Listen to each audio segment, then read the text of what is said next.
Okay, next sine cos tan 1, we're trying to find when sine of 2x reaches its maximum. Okay, so here's the original one, again in yellow, the original sine. You can see kind of like there's the max of it, right? And then like you can see it reaches the max at basically 2 pi radians. Okay, so obviously this one's not a degree question. If you look at our answer choices, they're in radians. So the tricky part is this yellow one is regular sine x, and we've got to do sine of 2x. Okay, so what I would really do here is again just use my calculator. Okay, so I'm gonna go in here and I got it's kind of a mess now, but like I want to clear out and I'm gonna type the one they gave me, which was just sine of 2x. Okay, and then I'm gonna make sure my mode is in radian because it's the units are in radians, and then my window again because it's radians. This is negative 2 pi and positive 2 pi is what I've got there. And if you do 10 and negative 10, I guess it really doesn't matter too much. And then I might be tempted. I'm gonna leave these at 2 and negative 2, but sometimes I might change them to maybe I'll do it. I'll change it to negative 1 and 1 because that's kind of a like in the graph, regular sine graph. If there's no number multiplied in front here, it just goes from 1 to negative 1. Okay, so I'm going to look at the graph here quick. And then I just want to know when does it reach its max. So you can actually hit, there's a trace key up here. So if you hit this trace key, you can just kind of trace it and you can see it hits its max here. And this X value, right, is about 0.76. So I've just got to figure out which one of these is about 0.76. Okay, so I know my answer is X 0.76 radians. Okay, and so I just got to figure out which one of these matches that. So like basically this is, I'm pretty sure that's right because that's basically 3/4, which is 0.75. But I can verify it if I want to just do pi divided by 4 on here. So if I do pi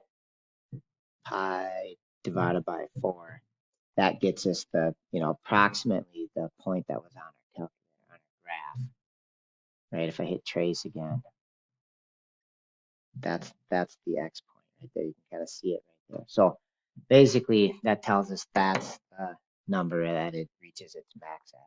That's the first time it reaches its max. Okay. Next one here is they're doing some number a times the sine graph, and it's from 0 to basically this is 2 pi radians. Okay, and they say a is some constant. Which graph is it? All right, and so this is where you just got to know a little bit of transformation information. And we already talked about like what this a does is it just like stretches it up. Okay, so like I'm gonna keep doing some stuff on our calculator here to try to make some sense of it. So I'm gonna go back in and just do our regular sine of x. And on this question, we're just multiplying it by some number a in front, right? So we're multiplying it by some value a. So I'm just gonna pick a number. So I'm gonna do like 5 times sine of x. And what really this is just gonna stretch it and make it go like, instead of going from 1 to negative 1, it's gonna go from 5 to negative 5. So I'm gonna change my window just to show you that here. Okay, so basically it's going to be 5 to negative 5. And then I hit graph. You can see the one that's multiplied by 5 there, that's the red one. And it just kind of stretches it. Okay, so if we go back to our question, we need which one is the regular sine graph that goes from 0 to 2 pi, but just stretched. So maybe I'll grab this from the other slide actually here. Let's grab this guy, put it over here. There's our regular sine graph. Okay, and we just want to pick the answer choice that just stretches it.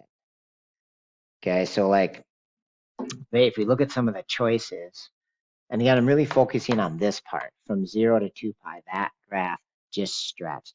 So like E is not starting at the right spot because sine starts at 0. So this one's not starting at the right spot.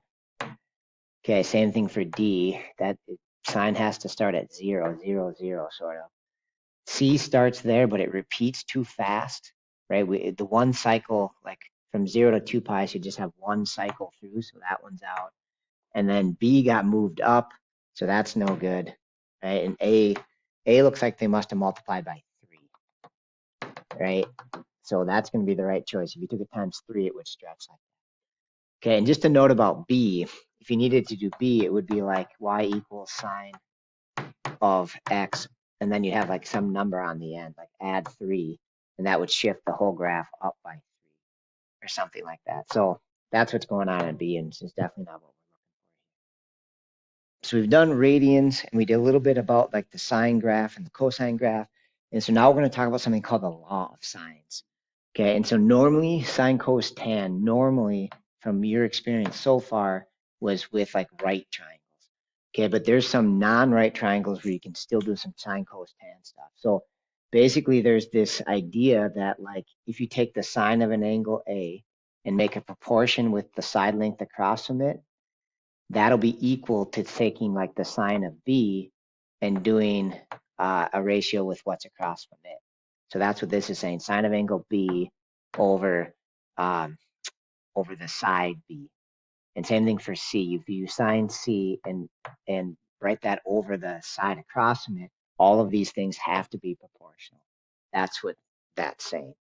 Okay, so just to show you how this might look on, maybe I should do like a basic one. Let's do a basic one here first. Yeah, but here's an ACT one. I want to do a basic. All right, so the idea here is like if I wanted to find the value of this side X, I can do this sine trick. So basically we have this pair, the 88 and the 10. So we can say the sine of 88 degrees over 10. Those are two known numbers. And then we can say, okay, we're also has to be proportional to the sine of 32 over the other side X. Okay, and now we have a proportion which we can essentially solve with cross products. Okay, and you could do like these sine 88 and sine 32 on your calculator as decimals, but I think the way the ACT is going to do this is just leave it like this. Do 10 times sine of 32 has to equal x times the sine of 88, right? And then that would mean if we want to solve this for x, we just divide both sides by sine 88.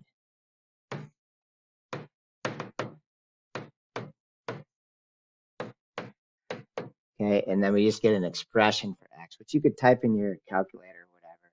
Basically, we're going to say x equals 10 times sine of 32 divided by the sine of 88.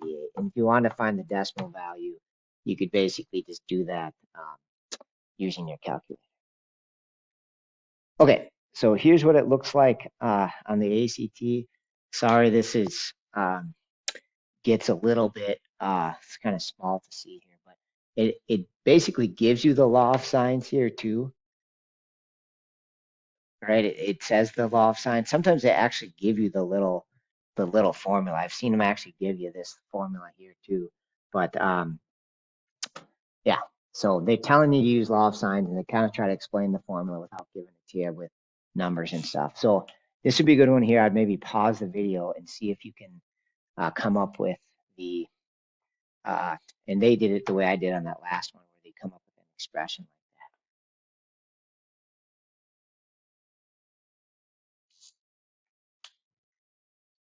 like that. Okay, so what this would look like is this 34 is across from the 25, so we could say the sine of 34 over 5, that has to be proportional to okay. So we have sine 34 is across from the 25, and then we want to know. Oh, so okay. So what I'm confused by here is like we need this. I'm looking at this angle, but I'm going like, what the crap? There's no number across from here, or no question mark either. So the trick to this is we got to actually use this angle, right? So we got to use angle A for this question mark. So you just got to like find angle A, which would mean add up the 34 and the 41, and that's like 75. And then the angle A would be the leftover. So you do 180 minus 75, right? Because the angles in a triangle always add to 180. So that gives us 105 here. And now we can do it. Now we can see that sine of the 105 is across from the question mark. which I'm just going to call x, I guess. And then to get one of these answer choices, we're going to do the same cross products I did on this example here. Do the same kind of math. So basically, 5 times sine of 105 has to equal x times sine 34. And then divide both sides by sine 34, and we should have it. So sine 34. Okay, and so that's our expression for x. Just be the 5 times sine 105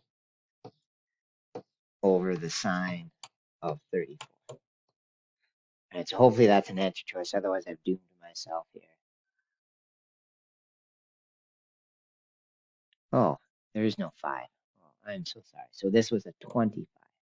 Ugh, sorry. So that makes this number 25, which means that carries through the question. So the 5 should have been a 25. Now let's see if I can get one of the right answer choices. Okay, then I think it would be that one right there. Okay,